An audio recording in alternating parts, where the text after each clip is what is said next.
Specialistët për hetimin e krimeve të Komisariatit të Policisë Shkodër ndaluan shtetasin HM 49 vjeç për veprat penale, kultivimi i bimeve narkotike në bashkëpunim, vjedhja e energjisë elektrike dhe impulseve telefonike në bashkëpunim, prodhimi dhe mbajtja pa leje armëve të gjuetisë dhe sportive, mbajtja pa leje dhe prodhimi armëve shpërthyese dhe municionit. Ky shtetas dyshohet se ka bashkëpunuar me shtetasin AV 35 vjeç për përshtatjen e një banese në lagjen Docmazi për kultivimin e bimeve narkotike, me pajisje që furnizoheshin me lidhje të paligjshme të energjisë elektrike. Gjithashtu, nga kontrolli në banesën e shtetasit HM me datë 8 janar 2025, u gjet një pistolet sportive pneumatike pa numër, municion luftarak dhe një automjet, të cilat u sekuestruan në cilësinë e provës materiale, po vjen puna për kapjen e 35 vjeçarit. Specialistët për hetimin e krimeve të Komisariatit të Policisë Shkodër referuan në prokurori materialet ku nisi procedimi në gjendje të lirë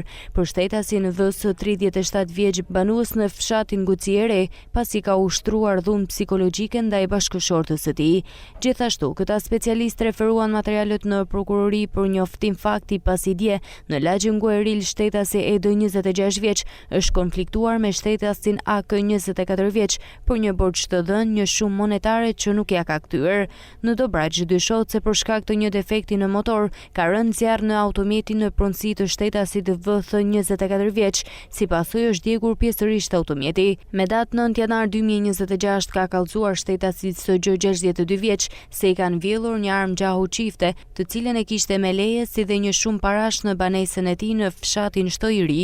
gjatë kohës që ky shtetas ka qenë për rreth 2 muaj në Gjermani, po punohet për identifikimin dhe kapjen e autorëve. Materialet procedurale ju referuan prokurorisë pranë gjykatës së shkallës së parë të jurisdiksionit të përgjithshëm Shkodër për veprime të mëtejshme.